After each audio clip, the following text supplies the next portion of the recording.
everybody wants to talk about money and relationships, but don't want to talk about the fact that we are in a recession. People are broke. Like, I know couples that's bringing in 120K together and they are living paycheck to paycheck. And y'all might say it's because they not spending their money right. No, everything is expensive. Rent is high. It's way higher than it should be. Groceries are high. You can't step outside without spending $100, $200, and people don't have it. So I just hate, like, if we're gonna talk about money, let's talk about money. Cause everybody act like they got so much money. No, we don't. Hello everyone, this is Emmanuel Cook. We will be reacting to a new video today, so make sure you guys like, comment, and subscribe down below, and let's get into the video.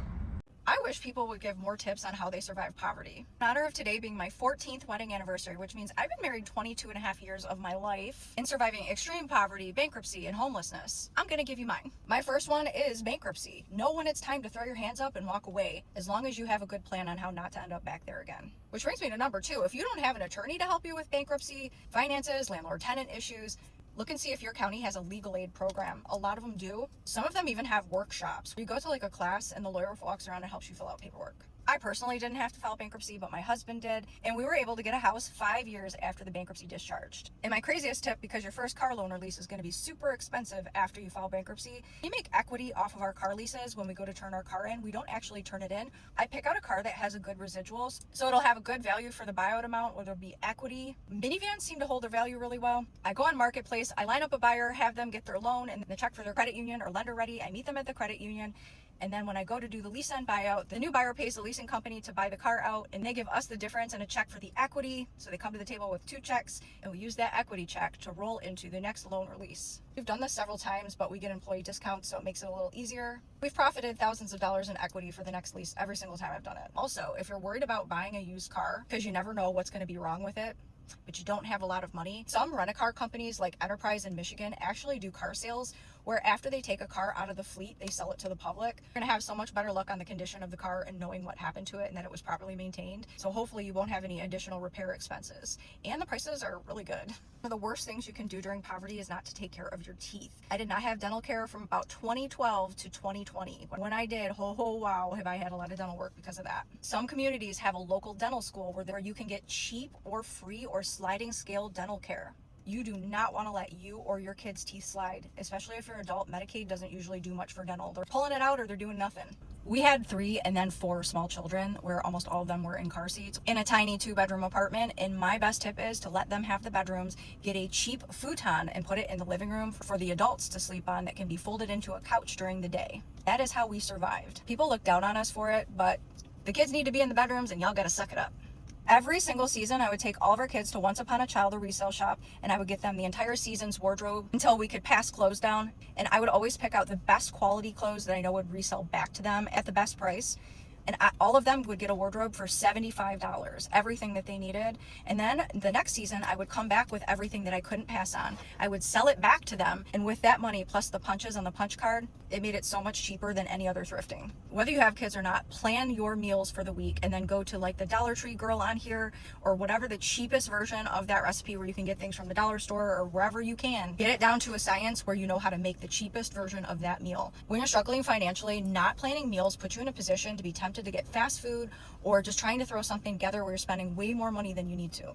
Also, plan activities. If you keep your kids busy and you're spending time with them doing all of the free things that you can find in your community, like the parks or events going on where you don't need to spend any money, and you pack the snacks from home so that you don't have to buy the expensive food at the events, they will have a much easier time surviving this, keeping them busy and keeping them enriched. So much healthier for them, and they will survive this and have fond memories. Find where the wealthiest neighborhoods are in your community and find out when they do the garage sales and when their trash night is. The night of their trash night, go out with a flashlight, make it into a game as long as it's safe in the wealthier neighborhoods, and you'll be amazed at the things that they put at the curb. A lot of things are like furniture, or one of our kids got a globe, or things that just need minor repairs that you wouldn't be able to afford to buy new. Things that with a little bit of paint you can fix up. As long as it's safe, the kids will probably think it's a lot of fun. Most important tip is know when it's time to accept help and who it's okay to accept help from. When it comes to your kids, you have to do what you have to do. Can't be too proud. My husband would work a full-time job, and then when the kids were with their other parents, because we were divorced and remarried, we'd make it fun, and on the weekends we'd go out and do contract IT work at local grocery stores and law firms and stuff like that just to make extra money. If you have a talent, a skill, a lawnmower, there's somebody that needs you to do something. Because newsflash, ain't nobody coming to save you but you. If you're making less than $25 an hour right now, you should be terrified. If you are making less than $25, you're going to be very pissed off by the time we get to the end of this video. So this information here is going to scare the shit out of you. I just spent some time looking at some monthly averages of regular costs of living all across the U.S., average costs. And I put them all in a spreadsheet and did all the math for you so you can see exactly what this big picture is here. So these are just normal expenses that most single consumers have, and this is all of them laid out national average right here. The average cost of an apartment is $16.59 a month. With groceries, you're going to spend $500 on that, and you go down the list here. But add all that up, you're looking at $32.85 a month just in your cost of living expenses. Which means to break even and just squeeze by paycheck to paycheck, you have to be making $32.85 every 4 weeks. So this is calculated at your monthly income at a 40-hour work week, so it's your hourly rate times 160 hours for 4 weeks in a month. Because I don't believe anybody should have to work more than a 40-hour week just to survive.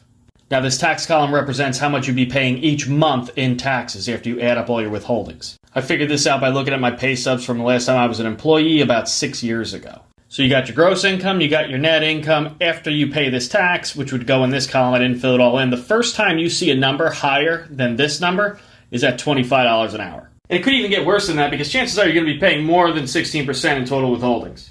Add anything like child support or alimony to that and forget about it. So this leaves you with very limited options. You either have to kill yourself working way too many hours, or you've got to figure out a way to make a ton of money. And also keep in mind, these expenses are factoring in doing nothing. No free time, no going out to eat, no extra miles on the car, nothing. You didn't have a breakdown that month. You incurred no additional hardships. This is just your cost of living and what you have to make in order to cover it. Now, human instinct is to say, all right, what can we cut out of that cost of living to make it a little bit more affordable? But here's the problem with that. Life already sucks because you're living paycheck to paycheck, and now you're going to make it worse by taking away some of the luxuries that you have that you are actually needs. Even if you took out your cell phone, your internet, and your streaming, you'd save about $200 a month. The only thing you could put additional in your pocket is $200 ever. That will never increase. So you have to increase your income. It's a must. So you can do that by working more hours, or you can get a side hustle which makes you supplement your income, which I talk about plenty of those in my other videos. Go check them out. But what happens when you're 65 and all that extra money you made from working those hours was spent having fun and you can't retire now? You got to keep on working until you basically drop dead. You've got to invest. You have to invest. Make more money so you can invest the money to make yourself better off in the future. Follow me if you want to get unstuck. All right, we need chat. So today there was a press conference with the United States government, and a reporter had asked, will the US state that we are in a recession once the GDP numbers are announced next week? So what's GDP? So GDP essentially stands for gross domestic product, which is almost like a key performance indicator for the government in itself, where it calculates consumer spending, business investments, imports and exports, and other data that essentially states the status of the economy. Now, why is this important? This is important because the definition of a recession states that if the GDP falls for 2 consecutive quarters, we're in a recession. But what's crazy is that the White House changed the definition on their website. As you can see here, they say, while some maintain that 2 consecutive quarters of falling real GDP constitute a recession, that is neither the official definition or what the way economists evaluate the way the business is performing. They see the government as a business. This is crazy because economists aren't going to change the definition of a recession overnight, and textbooks still state that if the GDP falls for 2 consecutive quarters plus other data, we're in a recession. In this current economy, we have high inflation, which is over 9%. We have unemployment rates actually peaking and increasing. We have the stock market that has not been performing at all this year, and as well as cost of living is just not sustainable anymore. But the government doesn't want to state we're in a recession, and I know why. Because if the government states that we are in a recession, the stock market will tank again, which then it would impact all those public companies that are trading. They won't have enough equity to pay for their bills and their debts. And then essentially there will be job layoffs, which will then trickle into a spiraling effect of poverty. And guess who's going to feel it the most? The working class. Like we don't already feel it. I don't know what the government's agenda is, but all I know is based on the data that is available right now, we are in a recession. So it was announced that the UK is officially in the recession last week. technically we've been in a recession since about October 2023. But now it's confirmed that the UK is in a recession. Doesn't mean you should panic though, because at the end of the day, recessions tend to last a year to about 15 months. So don't go and start panicking. Here are 5 things you should do whilst the recession is happening. Stop wasting money on liabilities. Not saying you can't have fun, but to be financially cool in this period, maybe think about not spending as much money as you would if things were going okay. Things like cars, things like luxurious brands, clothing, gadgets. If you can save the money, if you can hold up for a sec, then don't buy it. Number 2, save what you can. I'm not saying save literally all the money that you're getting at the moment, but I'm saying if you can save a decent fraction of it, then it'll be helpful in the near future. So I would say save up to about 30 to 50% of what you earn if you can. As I said, save what you can. If you still got bills and still got things that you have to pay for, obviously make sure that all the bills and stuff are handled first before you save and all of that. Number 3, stop that habit that costs you more money. Talk about the lads who might be going pub every Friday or might be going pub every day with the lads after work. Like, cut down on that a bit. Talking about smokers as well. Not just cigarette smokers. Obviously cigarette smokers as well. Cut it down a bit. If you're buying like a couple packs a day, try cut it down a bit. Definitely save you a bit money. I'm talking about that man who smoked the loud, you know what I'm saying? Like you, man. Yeah, cut that down, innit? Because what I see a lot is that the man them that blaze a lot, there's a lot of you that you spend a lot of money on it. And you spend so much money on it that you barely have money for other things. So I'll be real, you man, stop that. Number 4, use this time to learn a skill. Like a skill in any trade. Whether that's coding, whether that's editing, whether that's painting, whether that's wiring, learn some valuable skills, because at the end of the recession, the job market's gonna be like people gonna wanna employ like the bosses are gonna be like, we need new people. So yeah, if you can learn some skill that's in your field, get on with it. And number 5, try invest in different markets. Could be the stock market, could be crypto, could be bonds, could be many things. But yeah, don't just save. If you can invest in some little things there, by the end of the recession, you may make some gains on it. You know, varies though, but yeah. A quick reminder, please remember to like, comment, and subscribe down below, and let's continue the video. If you guys haven't heard already, a lot of experts are saying that there's going to be a recession in mid-2025, which is really scary. But here's how you can survive it if you're under 25. Okay, first thing you need to do is cut all the unnecessary bullshit spending and have at least 6 months of an emergency fund ready.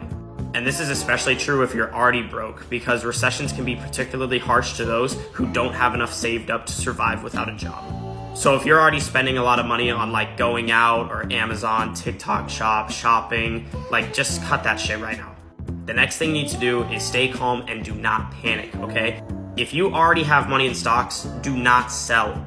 Think about it like this. If I were going into a grocery store and the prices were a lot lower than usual, I wouldn't panic and stop buying groceries, right? I'd probably buy more groceries because it's at a new reduced cost now. That is how smart people view the stock market during a recession. So during that recession, if you have money to put into stocks, I recommend that you do, because the price is going to be lower than usual. And this isn't always the case during recessions, but it's generally true. And the last thing that I recommend you do is just reduce any possible debt that you have. So leading up to this eventual recession and during the recession, make sure that you're prioritizing like paying off your credit cards or paying off your loans, or like if there's any debt that you have, just make sure that you're paying that shit off. If you're making your payments on time, this is going to make sure that you have like more financial flexibility, and it's just going to reduce another stressful thing during that recession. Don't forget to follow me if you're young and need more advice like this. Whether the government wants to admit it or not, the U.S. economy looks like it's in a recession. Here are 3 things you need to do to make sure that you are good through this season. Number 1, keep your job. Job security is super important at times like this. As you can see, there's layoffs everywhere, especially in the tech community. But if you can keep your job, you should be safe because things aren't as bad as we've seen in the past. Number 2, cash is king. If you have cash on hand, keep it, try to save it. Usually debt is a way to get ahead, but right now debt is risky and you should do what you can to be able to make and keep cash. Number 3, people will get rich. So if you are willing to take some risk, if you are willing to get some debt, or if you want to put some work in to try to start a business, this is the time. There's a lot less competition and there is a lot of opportunity in this market because a lot of people are just hiding under a rock. The wealth gap will spread. The rich will get richer and the poor may get poorer. So if you're willing to put some work in, now is a great opportunity, but consider that it could be also a little bit risky. How to survive 2025? I would say spend less and find ways to increase your income and use apps to save money as well. I post a lot of apps on my community tab on my channel.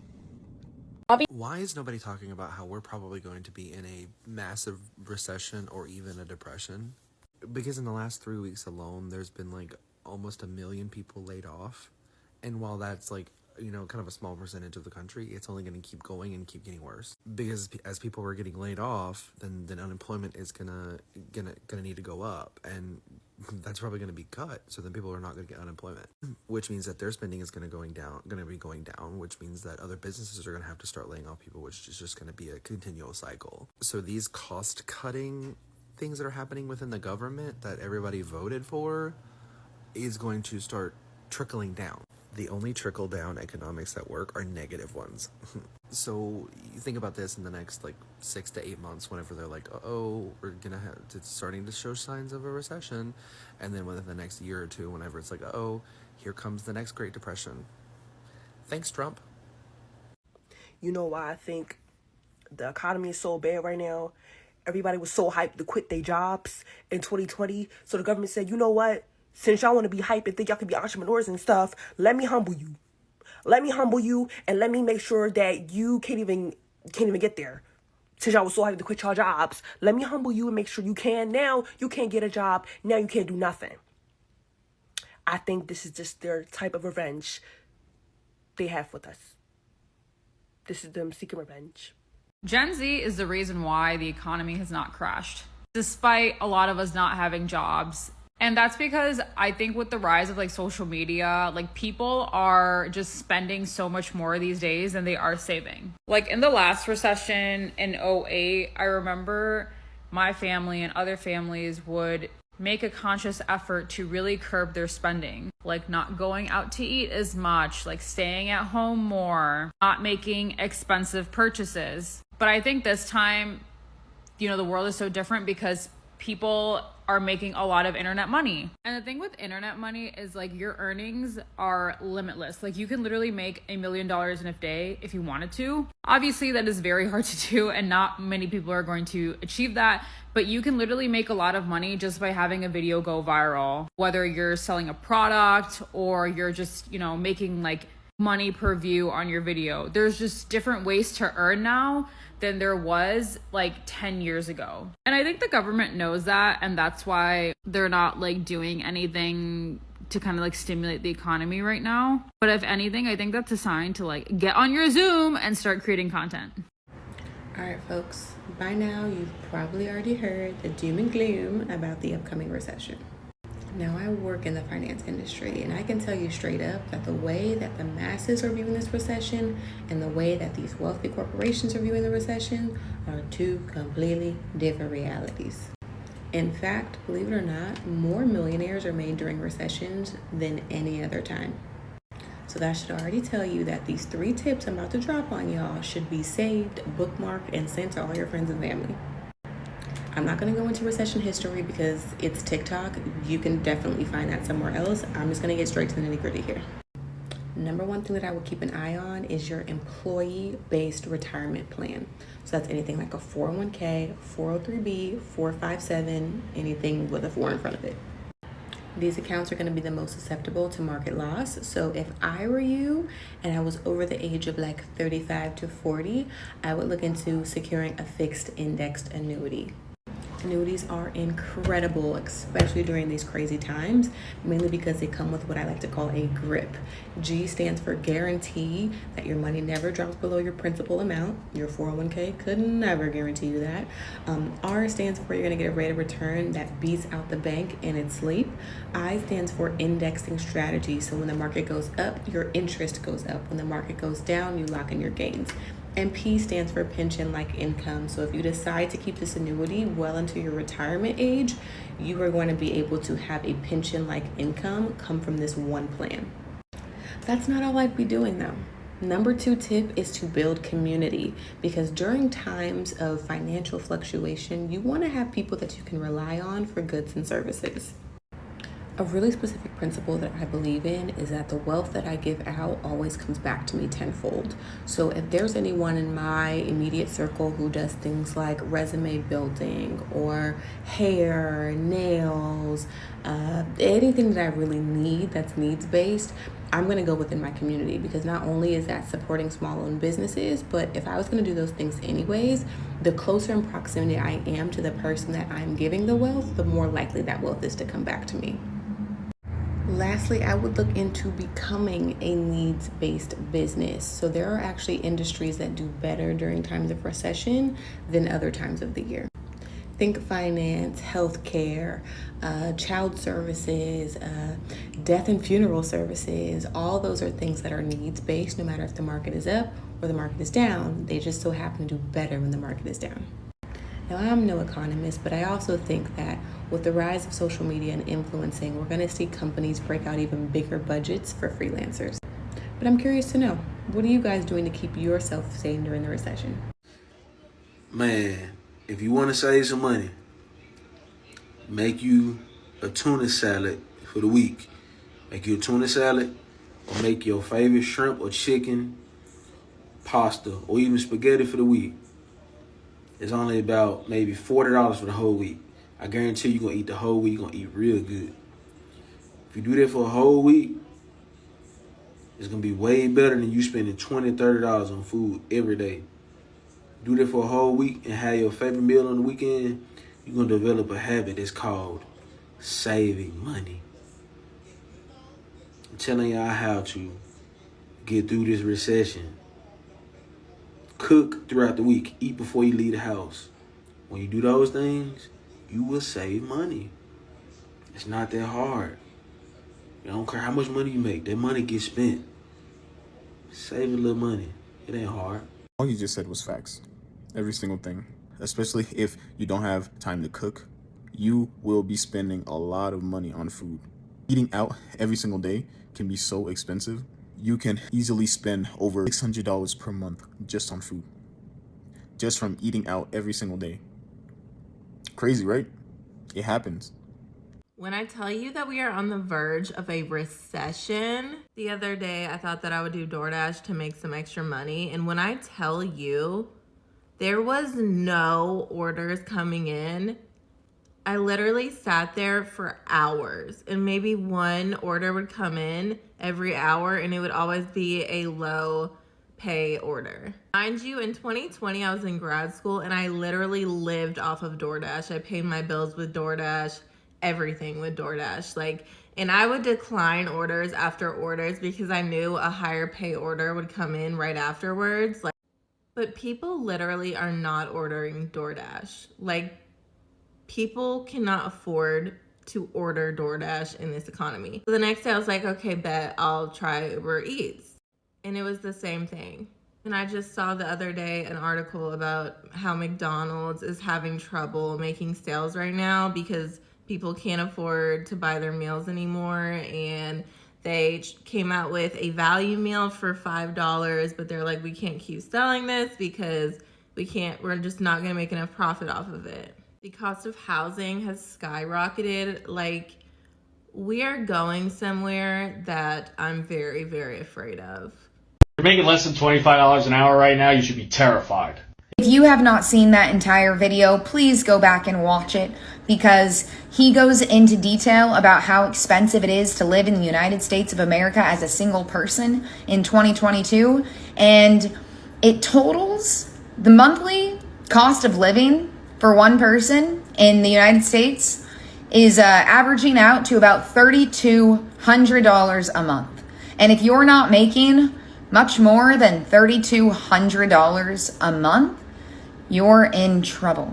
And I don't mean that to, again, scare you, but that's the reality of our lives. And I don't have advice. I don't have a quick fix. I don't have a recommendation of what you should do, but I do have this. And this is, with so many people on social media, especially TikTok, telling you, put your money here, put your money there, invest it this way, invest it that way.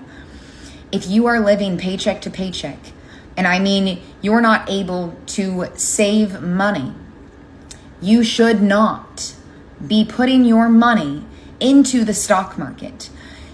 You should only be putting money into the stock market if you are fully prepared to never see that money again. Putting your money into the stock market is gambling your money.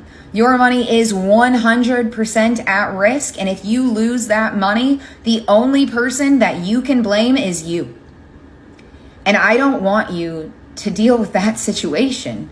And to me, you know, the stock market should be your last place that you're putting money.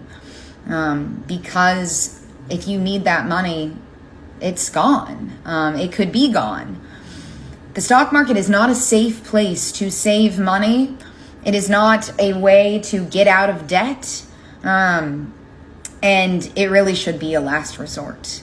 And it's unfortunate that there are so many people on TikTok these days chirping in everyone's ears about where to invest their money, when really it's in the best interest of the public to be putting their money in safe vehicles that doesn't put their money at risk, especially in a time like this.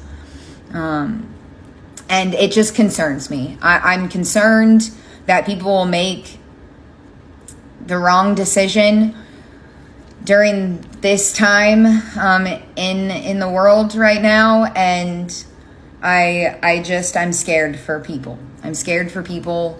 And please just be careful and mindful about what you're doing with your money now, okay? There will be tremendous economic turbulence. The moment President... I got a lot of the same questions from the last video I did, which I stitched, regarding my prediction of an impending recession 6 to 12 months from now. And the question was, well, what can I do? You know, how can I protect myself? And to be honest with you, it's not even something I thought about. I'm just merely a forecaster, not really here to give advice, but perhaps I could give you a few tips. The reason recessions happen, and the reason they can be painful, is because people have been living above and beyond their means. Too much debt is in the economic system, and that debt either needs to be paid off or it needs to be liquidated.